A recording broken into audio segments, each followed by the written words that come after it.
2020년 마지막 주일을 맞이해서 오늘도 변함없이 하나님을 예배하는 사랑하는 성도 여러분들에게 우리 주님께서 허락하시는 은총과 평화와 축복이 함께하기를 기도드립니다. 아마 인류 역사가 진행되는 한 이 2020년이라고 하는 이 시간은 영원히 기억될 것입니다. 코로나로 인해서 많은 사람들이 힘들어했는데, 그러나 이렇게 힘든 시간임에도 불구하고 하나님께서 우리와 함께 하시고 우리에게 은혜를 주셔서 우리가 변함없이 하나님을 예배하고 하나님을 찬양하고 이 믿음의 자리를 지키게 하신 것에 대해서 정말 하나님께 감사드리고, 그리고 이 힘든 시기를 함께 이겨내 주신 그리고 위로와 힘을 나눠주신 성도들에게도 깊은 감사를 드립니다. 얼마 전에 우리가 선교하고 있는 선교사님들과 카톡으로 인사를 나눈 적이 있습니다. 그리고 혹시 우리가 더 기도할 부분은 없는지 이렇게 여쭙게 되었는데요. 한 선교사님과 이렇게 카톡을 하는 중에 저보고 카톡방을 나가달라 그래서 나가게 되었습니다. 그리고 조금 있다가 비밀 채팅을 한다는 메시지가 카톡방에 떴습니다. 순간 이 선교사님이 계시는 지역이 선교하기에는 위험한 지역이구나라고 하는 생각을 하게 되었습니다. 그리고 이 비밀 채팅방을 통해서 이제 서로의 안부를 묻고 그리고 선교 현황을 알게 되었는데, 그 내용조차 여기서 공개할 수는 없지만 그러나 그 일을 통해서 많은 선교사님들이 힘든 자리에서 지금 선교를 하고 계시는구나라고 하는 사실을 새삼 알게 되었습니다. 2000년대 말 언론의 보도에 의하면 매해 기독교인들이 2억에서 2억 5천만의 기독교인들이 핍박을 받고 있고, 그리고 20만 명의 내외 사람들이 믿음 때문에 순교를 당하고 있다고 합니다. 그리고 이것은 오늘날 이 코로나가 번창하고 있는 이 시대에 더 많은 사람들이 고통과 순교의 자리에 지금 들어가고 있다라고 말하고 있죠. 얼마 전 12월 6일자 한 기독교 매체에 의하면 이란에서는 그 기독교 개종자들이 성찬식에서 포도주를 마셨다라고 하는 이유로 채찍질을 맞고 감옥에 들어가는 일이 일어나고 있고, 쿠바에서는 코로나로 인한 그 폐쇄령이 해제됐음에도 불구하고 기독교인들이 모여서 예배드리는 일을 막고 있고, 교회 건물을 폐쇄하고 그리고 공영방송을 통해서 기독교인들의 이미지를 실추시키는 그러한 이야기를 하게 하고, 또 그 서아프리카에 있는 일부 무장한 극단주의자인 풀라니족들은 그 근처에 있는 나이지리아 그 나라들에서 믿음 생활하고 있는 기독교인들을 납치하고 살인하고, 그리고 기독교인들의 마을을 습격해서 핍박하는데도 불구하고 그 정부의 보호를 받지 못하는 그 기독교인들의 어려움을 보고하기도 했습니다. 그리고 중국이나 인도나 방글라데시 이런 곳에 있는 기독교인들이 여전히 많은 고난을 받고 있다고 하는 사실을 보다는 것을 보았습니다. 저희교회도 선교에 대해서 많은 관심을 갖고 있고, 그리고 그분들을 돕기 위해서 노력을 합니다. 그래서 올해도 좀 더 성탄을 맞이하면서 기쁨을 드리려고 노력하고 있고, 또 성탄 헌금도 선교지에 나누면서 도움을 드리려고 노력하고 있는데, 우리가 이렇게 물질로만 선교지를 돕는 것이 아니라 우리가 정말 이 후방에서 기도로 그분들을 위해서 기도할 수 있는, 그래서 도움을 드릴 수 있는 우리 늘푸른교회 선교지가 되었으면 좋겠습니다. 사도행전 4장을 보게 되면 예루살렘에서 핍박받는 이 초대교인들이 밤중에 다락방에 모여서 기도를 하죠. 그들은 이렇게 기도합니다. 주여, 이제도 저희의 위협함을 굽어보시옵소서. 우리의 기도가 선교지에서 위협당하고 있는 그분들을 위해서 기도할 수 있는 그런 기도가 있기를 원합니다. 그러면서 그들은 계속해서 이렇게 기도를 해요.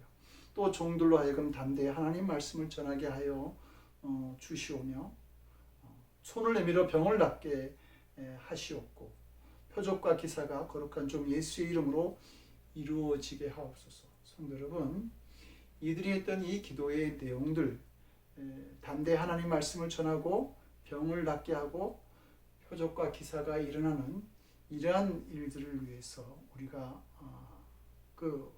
그러한 선교지를 위해서 우리가 기도해야 할 줄 압니다. 이 초대교회 성도들이 이런 기도를 했을 때에 그들이 모인 자리에 성령으로 인한 진동이 일어나고 성령이 강하게 그들을 감동시켜서 그들의 말씀을 나가서 전함으로 인해서 예루살렘이 십자가 앞에 굴복을 하고 온 유대와 사마리아가 예수님께로 돌아오는 어떤 기적들이 일어나죠. 우리의 기도가 선교지에 그런 일들을 만들었으면 좋겠습니다. 우리는 이제 2020년 마지막 예배를 드리면서 팔복을 마치는 말씀을 함께 나누게 됩니다. 아마 의도하지 않았던 이런 순서였는데 하나님께서 이렇게 팔복에 대한 말씀을 마치고 이 2020년을 마치게 하신 것은 팔복에 대한 기쁨을 가지고 2021년을 열어가라고 우리에게 주시는 그런 하나님의 뜻이 있지 아니한가 그런 생각이 듭니다.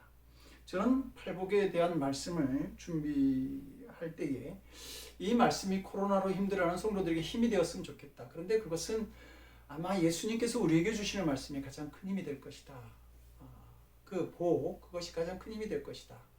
그래서 예수님의 복을 가지고 말씀을 전하려고 했는데 이 말씀을 다 마치는 지금 이 순간에 보면 이 팔복의 중심이 예수님께 있다 하는 것을 알게 됩니다. 그래서 오늘 우리가 봉독한 본문을 보게 되면 10절에서 의를 위하여 핍박을 받는 자가 복이 있다 이렇게 말씀을 하시는데 이 의를 위하여라고 하는 말은 어떤 목적이 있다는 말이죠. 핍박을 받는 목적을 얘기하는데 근데 그것을 11절에서 예수님은 다시 말씀하시기를 나를 위하여라고 말합니다. 그러니까 예수님을 위해서 핍박을 받는 자가 복이 있다. 이 모든 복의 중심이 예수님이고 그리고 핍박을 받는 것도 예수님을 위해서 받기 때문에 복이 있는 핍박이다 이렇게 말씀하고 있는 것이죠. 사랑하는 성도 여러분, 우리의 믿음의 대상이라고 하는 것은 오직 예수 그리스도이십니다. 예수님만이 우리의 삶의 기준과 진리가 되시는 분이죠. 또 삶과 죽음을 넘어서서 영원한 우리의 생명의 주인이 되시는 분도 예수님이십니다. 우리가 살아갈 힘, 세상을 이길 힘도 예수님으로부터 오는 것이고 우리가 다른 사람을 사랑하고 용서하고 평화를 만들어가는 힘도 바로 예수님에게서 온다라고 하는 사실입니다. 그러므로 성도는 예수님을 채우고 살아가는 사람들이다 이렇게 말할 수 있습니다. 어떤 사람은 마음을 비우면 행복하다 이렇게 말하기도 합니다. 마음을 비우면 행복에 도움이 되겠죠. 그러나 기독교는 마음을 완전히 비우는 수양을 목표로 하지 않습니다. 내게 있는 것을 다 잃어버리고 다 내려놓는다 할지라도 마지막 꼭 붙들어야 되는 게 있습니다. 그것이 바로 우리 주 예수님이십니다. 예수님은 오히려 우리가 빈 마음을 가지게 되면 위험에 처할 수 있다라고 하는 사실을 마태복음 12장에서 말씀해 주고 있죠. 그래서 어떤 사람의 마음속에 있던 이 귀신이 그 사람의 마음속을 떠났는데 머물 곳을 찾지 못해서 그 사람을 찾아왔더니 그 사람의 마음이 깨끗이 비어있고 청소되고 수리되어 있었다. 빈 마음을 그렇게 표현한 겁니다. 그래서 이 귀신이 너무 좋아서 자기 혼자 살기는 그러하니까 그 자기보다 악한 영인 7귀신을 데리고 와서 그 사람 속의 마음에 거하게 되었고 그래서 예수님은 말씀하시기를 이 사람의 나중 형편이 전보다 더욱 심하게 되었다 이렇게 말하고 있습니다. 우리가 빈 마음을 가지게 되면 이 세상을 지배하는 그 악한 영이 우리의 마음속을 지배하게 되는 것이죠. 그래서 우리가 잘못된 그러한 죄악된 길로 나아갈 수 있는 사람이 되게 하는 것입니다. 기독교는 비움의 종교가 아니라 그리스도로 채우려고 하는 종교입니다. 그러므로 바울은 갈라디아서 2장 20절에서 내가 그리스도와 함께 십자가에 못 박혔느니 그런즉 이제는 내가 사는 것이 아니고 오직 내 안에 계신 그리스도께서 사신 것이라. 내 안에 빈 마음속에 오직 예수 그리스도만이 내 안에 있다. 바울은 그렇게 말하고 있는 것이죠. 우리가 마음을 비우는 그 까닭은 바로 그리스도를 얻고 그리스도 안에서 발견되어지고 그리스도만을 채우기 위해서 우리의 마음을 비운다라고 하는 겁니다. 중세시대의 많은 수도자들이 자기의 재산, 가족을 버리고 산이나 광야로 나아가죠. 왜냐하면 그들은 그리스도를 발견하기 위해서 그 길로 나아갔던 것입니다. 이런 믿음이 우리에게 굉장히 중요합니다.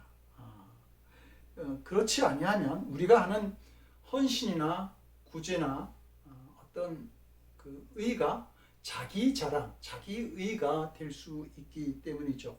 나는 이만큼 비웠고 이만큼 헌신했고 이만큼 청빈해. 그러면서 자기를 자랑하게 됩니다. 그러면 복이 될 수 없습니다. 심령이 가난한 자는 복이 있다. 왜 심령이 가난한 게 복이 되는 겁니까? 그 안에 그리스도로 채워질 수 있기 때문에 심령이 가난한 것도 복이 되는 것입니다. 근데 오늘 본문에서 예수님은 그 11절에서 나를 인하여 너희를 욕하고 핍박하고 거스리스로 너희를 거스려 모든 악한 말을 할 때에는 이렇게 말씀하고 있습니다. 이 말씀은 우리가 그 예수님과 함께 살아가면 여러 가지 핍박과 어려움을 받게 된다. 즉 세상이 우리의 삶을 환영하지 않는다라고 하는 이야기를 가지고 있습니다. 왜 세상이 우리가 믿음으로 살아갈 때 환영하지 않을까? 그 이유를 요한복음 15장 19절 20절에서는 너희가 세상에 속하였으면 세상이 자기의 것을 사랑할 터이나 이렇게 말하고 있습니다. 그러니까 우리가 세상에 속해 있으면 세상이 우리를 핍박하지 않습니다. 왜냐하면 세상에 속한 우리를 자기의 것으로 자기의 편이라고 생각하기 때문에 핍박하지 않게 된다라고 하는 말입니다. 그런데 그 다음 20절에서 예수님은 너희는 세상에 속한 자가 아니요 도리어 세상에서 나의 택함을 입은 자인 고로 세상이 너희를 미워한다. 그러면서 사람들이 나를 핍박하였은즉 너희도 핍박할 것이다라고 말하고 있습니다. 우리가 세상에 속하지 않고 의를 따라 즉 예수님을 따라 살아가기 때문에 세상에 구하는 것을 구하지 않고 세상에 사는 방식대로 살지 않기 때문에 물질보다 예수님을 찾고 힘의 논리보다는 사랑과 용서의 은혜로 살아가기 때문에 이 세상과 다른 우리의 모습에서 세상은 우리를 미워하게 된다라고 하는 것이죠. 마치 어둠이 빛 가운데로 오지 못하는 것처럼 우리를 미워한다라고 하는 것입니다. 그래서 만약 우리가 세상과 충돌이 없이 화목하게 살아가고 있다고 한다면 어쩌면 우리는 잘못된 길을 걸어가고 있을지 모릅니다. 세상과 같은 방향으로 가기 때문에 세상이 우리를 미워하지 않는 것이죠. 예수님은 그 마태복음 10장에서 내가 세상에 화평을 주러 온 줄로 생각지 말라. 화평이 아니요 곰을 주러 왔다. 내가 세상에 온 것은 그 아비와 딸이 어미와 며느리가 그리고 어미와 며느리가 시어미와 불화하게 하려 함이니 이 사람의 온수가 자기 집안 식구다 이렇게 말씀하고 있습니다. 그러니까 성도 여러분, 우리 가족들 굉장히 사랑하지 않습니까? 그런데 의를 따라가는 길에서는 그 가족과 갈라서기도 하고 때로는 핍박을 받을 수도 있다 이렇게 말씀하고 있는 것이죠. 의와 거짓, 빛과 어둠이라고 하는 이 경계는 우리 곁에 있는 사람마저도 갈라서게 할 수 있다고 그렇게 예수님은 가르쳐주고 있는 것입니다. 예수님은 우리가 예수님을 따르는 삶을 살게 되면 핍박을 받게 될 것이다. 그러한 것을 조금 더 숨기지 않죠. 그래서 성경을 보게 되면 곳곳에서 나를 따르려거든 내 십자가를 져라. 나의 가는 길은 고난의 길이다. 내게로 오는 길은 좁은 문으로 오는 길이다. 자기 목숨을 아끼려고 하는 사람은 나를 따를 수 없다. 이런 이야기들을 아주 자주 이야기를 해 주십니다. 어떻게 보면 예수님의 이 말씀을 듣고 정말 예수님을 따라가야겠다라고 생각하는 사람들이 많지 않을 것입니다. 그런데 예수님을 따랐던 제자들은 끝까지 예수님을 따라가고 그리고 순교의 자리까지 가죠. 초대교회 교인들이 예수님을 믿는 삶에서 많은 고난과 핍박을 당하는데 그들은 순교의 자리까지 예수님을 따라가는 것을 볼 수 있습니다. 그들이 예수님을 따라감으로 인해서 그 받는 핍박에 대해서 히브리서 11장 36절 37절은 또 어떤 이들은 조롱과 채찍질뿐 아니라 결박과 옥에 갇히는 시련도 받았으며 돌로 치는 것과 톱으로 켜는 것과 시험과 칼로 죽임을 당하고 양과 염소의 가죽을 입고 유리하여 궁핍과 환난과 학대를 받았노라. 말할 수 없는 핍박을 받았는데 그들이 끝까지 믿음의 길을 경주해 갔다라고 하는 말입니다. 어떻게 그럴 수 있었을까? 그들의 마음속에는 세상에 줄 수 없는 평화와 기쁨이 있었기 때문입니다. 그래서 예수님은 오늘 본문에서도 핍박을 받는 너에게는 복이 있다. 기뻐하고 즐거워하라. 하늘에서 너의 상이 크다. 이렇게 말하고 있습니다. 여러분, 하늘에서의 상이 크다라고 하는 말은 우리가 죽어서 하나님의 나라에 가는 상이라고 말할 수도 있지만 이 땅을 살아가는 우리들에게 하늘에서 주는 상이 우리에게 있다라고 하는 말입니다. 그것은 바로 우리의 마음속에 임하시는 주님의 임재입니다. 주님이 다스리는 세계가 내 마음 한가운데 임하게 된다라고 하는 것이죠. 그리고 주님이 내 안에 임하시는 그 체험을 하게 되면 거기서 오는 신비스러운 기쁨들이 우리를 메우게 되죠. 그것이 세상이 줄 수 없는 그러한 평안인 것입니다. 이게 바로 천국인 것이죠. 십자가를 앞에 두신 예수님이 제자들에게 나의 평안을 너에게 준다. 죽음을 앞두시고 느끼셨던 예수님의 나의 평안이 우리에게 임하는 것입니다.